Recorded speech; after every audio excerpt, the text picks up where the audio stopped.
प्रसाद जी काफी खुश दिखाई पड़ रहे हैं। देखें विधायक जी काफी खुश दिखाई पड़ रहे हैं, क्या कारण है जो है?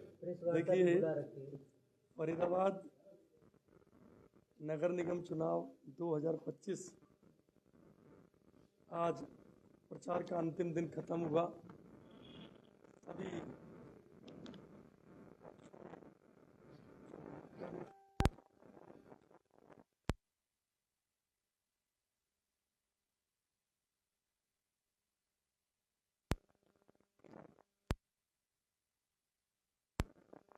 निगम के 45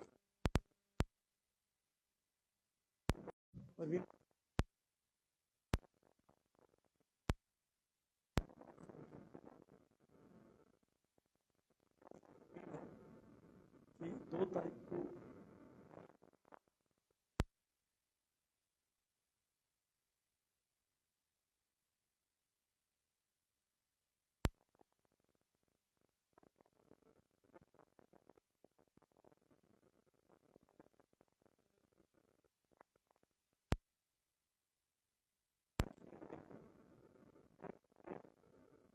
प्रत्यक्ष की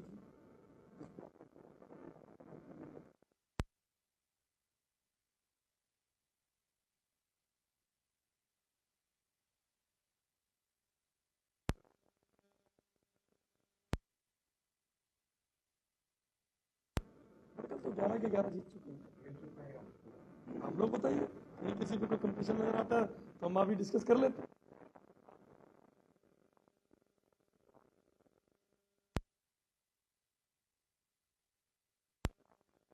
आपके आप विधायक भी गजब के, अब आपके नीचे जो पार्षद हैं आपके 11 वो भी साथ चलेंगे, तो आपका कोई ड्रीम प्रोजेक्ट जो बड़कल विधानसभा के लिए आपके मन की इच्छा, तो वो भी हमारे पार्टी मेरे मन की एक इच्छा है, बड़कल का जो क्षेत्र है, जो पुराना NIT कहते हैं उसको, उस क्षेत्र में आप देखिए ट्रैफिक बहुत है। हार्डवेयर चौक से माताजी चौक से भविष्य मेडिकल से चिन्ह भाई, अब पूरे इसको देखें तो लगता है कि कहीं ना कहीं जाम में फंसेंगे। उसका कारण क्या है?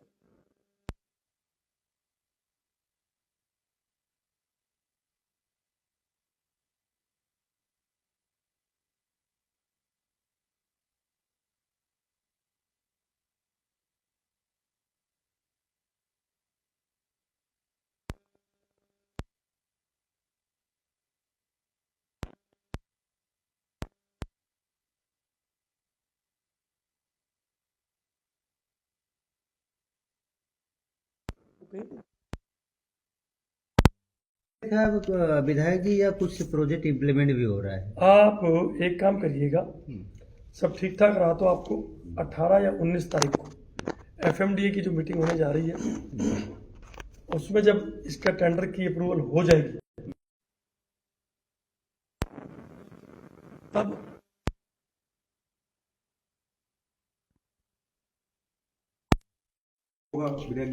ये बाटा फ्लाईओवर से चलेगा, बाटा फ्लाईओवर के ऊपर से एलिवेटेड चलेगा और वो जाकर के प्याली चौक, हार्डवेयर चौक, प्याली चौक, मस्जिद चौक, 3 नंबर अपना संजय SDM नगर की साइड से होते हुए NIFM सैनिक कॉलोनी से उधर, तो उसमें उस तरीके से।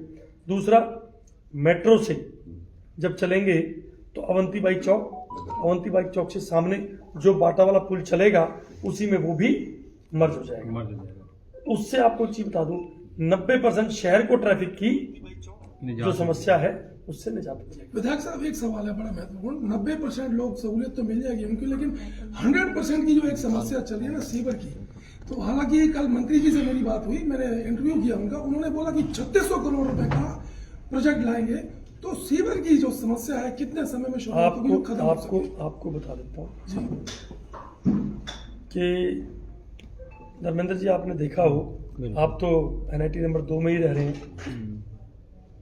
कि जो मेरा 100 दिन का टारगेट था, उस टारगेट के अंदर सबसे पहले सीवर मेरा प्रोजेक्ट था। प्रदीप जी, आप सब लोग, अगले 2 दिन, मतलब जिस दिन आपने शायद शपथ भी नहीं ली थी, उसके पहले आपने अधिकारियों को बुला लिया था जो है कि फटाफट काम करो। उसके बाद आप ये बता दो कि आपके पास कोई पिछले 120 दिन में सीवर की समस्या की कोई आवाज है? उससे पहले आपने भी रोज कहीं ना कहीं सीवर की समस्या को कवर किया है कि यहाँ मेन होल लीक है या हम लोग बुलाते थे विधायक जी की भाई ओवरफ्लो की समस्या तो खत्म हो गई। ओवरफ्लो की समस्या क्यों खत्म होगी? क्योंकि मेन लाइन जो 6 फुट पे लाइन चलती थी 6 फुट भर के, अब वो 3.5 फुट पे आ गई है। तो 3.5 फुट पे आ गई तो सारा गंद उसके अंदर जा रहा है, पूरे शहर का जा रहा है। तो कहीं भी जब गंद नहीं होगा तो ओवरफ्लो नहीं होगा, आपके सीवर बंद नहीं होंगे। लोग रात को घर में सोते हैं, दरवाजे बंद करके सोते हैं, बाथरूम ओवरफ्लो हो तो बीमारी उसके घर में आई। स्टेशन वाली रोड पे अभी भी ओवरफ्लो की समस्या बनी रहती है। स्टेशन वाली रोड पे अभी जो है उसका हमने जो एक नई लाइन हम डाल रहे हैं स्टेशन से लेकर के और बाटा फ्लाईओवर के नीचे तक, उससे उसका भी निजात हो जाएगा। दूसरा, हम नहीं चाहते कि बारिश का पानी भी बाटा अपना ओल्ड फरीदाबाद पुल के नीचे जाए। वो पानी हम इधर ला करके, क्योंकि हमारे पास एसी नगर के पीछे नाला है जो मुझे सर बूस्टर को जाकर के बाहर निकल जाता है। विधायक साहब, कांग्रेस ने भी बार-बार प्रेस वार्ता बुलाई, कई बार प्रदेश अध्यक्ष फरीदाबाद में पहुंचे और आज भी एक प्रेस वार्ता हुई जिसमें जो कॉमन पॉइंट है वो एक यही रहा कि भाजपा ने जल्दी से चुनाव घोषित कर दिया, हमें समय नहीं दिया प्रचार का और इसी का फायदा जो है भाजपा ले जाएगी और इस वजह से जीत दर्ज करा पाएगी, ये उनका कहना है। आपको बता देता हूँ, पिछले 1 साल से भाजपा के लोग कहते थे बीजेपी वाले निगम के चुनाव से भाग रहे हैं। कांग्रेस वाले कहते थे, कांग्रेस वाले कहते थे बीजेपी वाले भाग रहे हैं। जी। इन्होंने हाई कोर्ट में रिट डाली। हमने हाई कोर्ट को बताया कि वार्डबंदी कंप्लीट हो गई है, 3 शहरों की बकाया थी वो भी कंप्लीट हो गई। कंप्लीट होते ही चुनाव डिक्लेयर हुए। अब उनको इस बात से भी दिक्कत है कि चुनाव क्यों हो रहे हैं। चुनाव ना हो तो कहते हैं कि भाजपा भाग रही है और चुनाव हो तो हम हार रहे हैं।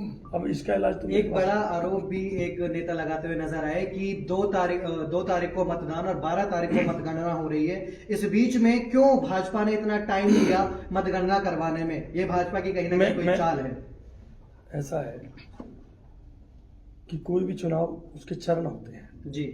प्रथम चरण, द्वितीय चरण। हरियाणा नगर निगम चुनाव 2 तारीख और 9 तारीख का तय हुआ। पहले चरण में फरीदाबाद की और आसपास के इलाके तय हुए। दूसरे चरण में 9 तारीख को पानीपत और उसके अब आप एक चीज देखिए कि यदि हमारा रिजल्ट डिक्लेयर हो जाए तो ये कह देंगे कि भाजपा को पता था गुड़गांव फरीदाबाद से 40-45 पार्षद यहाँ जीत रहे हैं, इसलिए इन्होंने पहले ये करा लिया और उसका रिजल्ट डिक्लेयर कर दिया। वहां हमारे साथ इन्होंने छलवा कर दिया। जो कुछ हम करें उसमें इनको दिक्कत है। दूसरी बात यह है कि कोई भी सरकारी अफसर किसी भी चीज से छेड़खानी नहीं कर सकता। स्ट्रांग रूम बने हुए हैं, आपके लोग वहां, सिक्योरिटी तो रहेगी। इतनी बड़ी पार्टी है आपकी, 12 दिन तक 10 दिन तो रहेंगे बीच में, एक आदमी सुला लो, कोई अंदर जाएगा तो पता लग जाएगा। तो बकायदा कैमरे भी लगे होंगे वहां। दूसरी बात, पूरे उसको सीसीटीवी कैमरे से ऑनलाइन रखा हुआ है। आप अपने उस पर भी लाइव ये देख पाओगे रात को 2 बजे भी स्ट्रांग रूम में कौन जा रहा है कौन आ रहा है। विधायक जी, एक तरफ भारतीय जनता पार्टी मंच से कह रही कि कांग्रेस कहीं है ही नहीं, दूसरी तरफ आप ही की पार्टी के राज्यसभा सांसद किरण चौधरी जी कह रही कि भूपेंद्र हुड्डा तो हमारे ही हैं।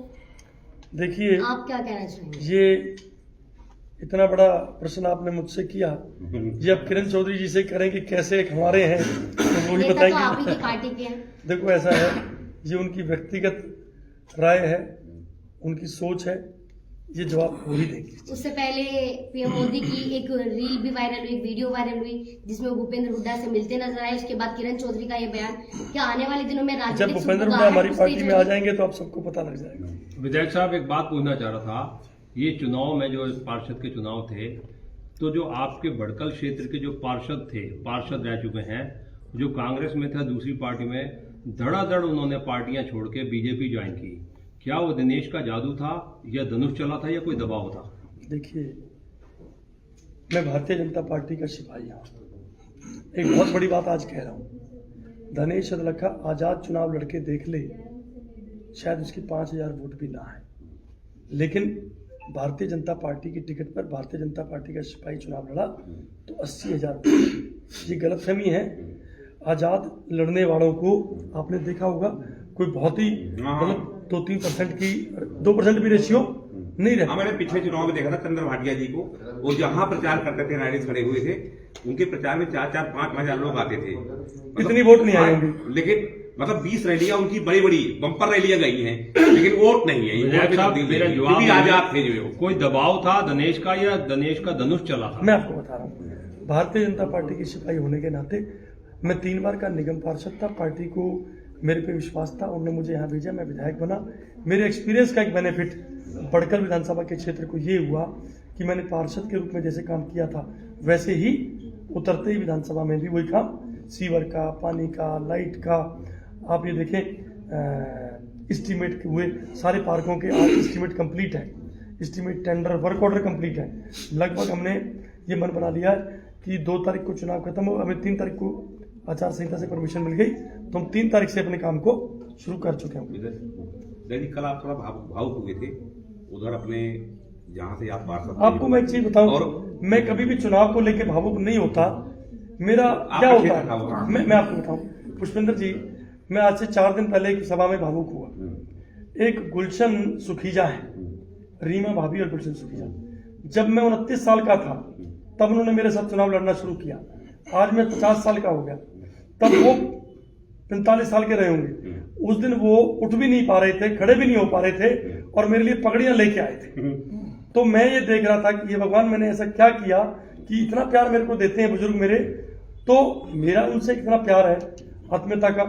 तो मुझे उनको देख करके ये भावुकता लगी कि दिनेश 20 साल में तूने ये कमाई करी कि आज भी ये लोग तेरा पीछा छोड़ने को तैयार नहीं थे।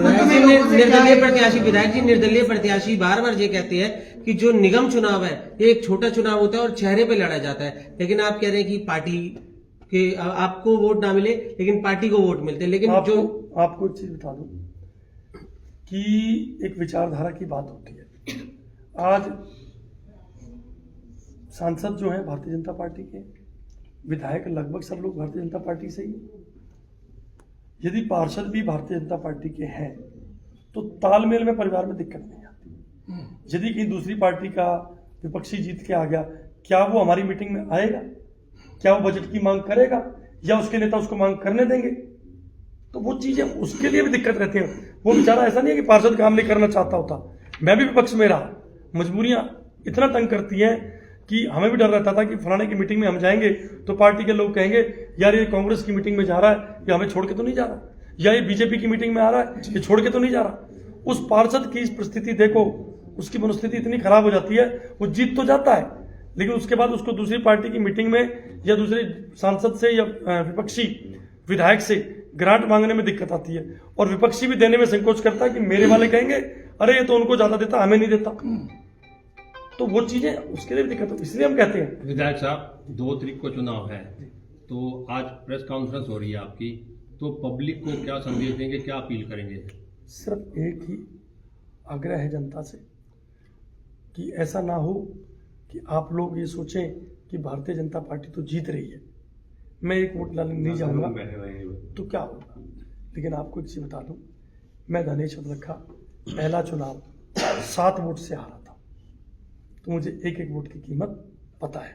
मेरे साथियों को भी मैं कहता हूं कि एक एक वोट की कीमत समझना। इसलिए आज मैं आप सबके माध्यम से फरीदाबाद की जनता से, बड़कल की जनता से एक आग्रह करता हूं कि वोट डालने जरूर जाएं। कमल का बटन पार्षद प्रत्याशी के लिए भी, मेयर प्रत्याशी के लिए भी, क्योंकि आने वाली 12 तारीख को भारतीय जनता पार्टी की सरकार, ये मिनी सरकार बनने जा रही है।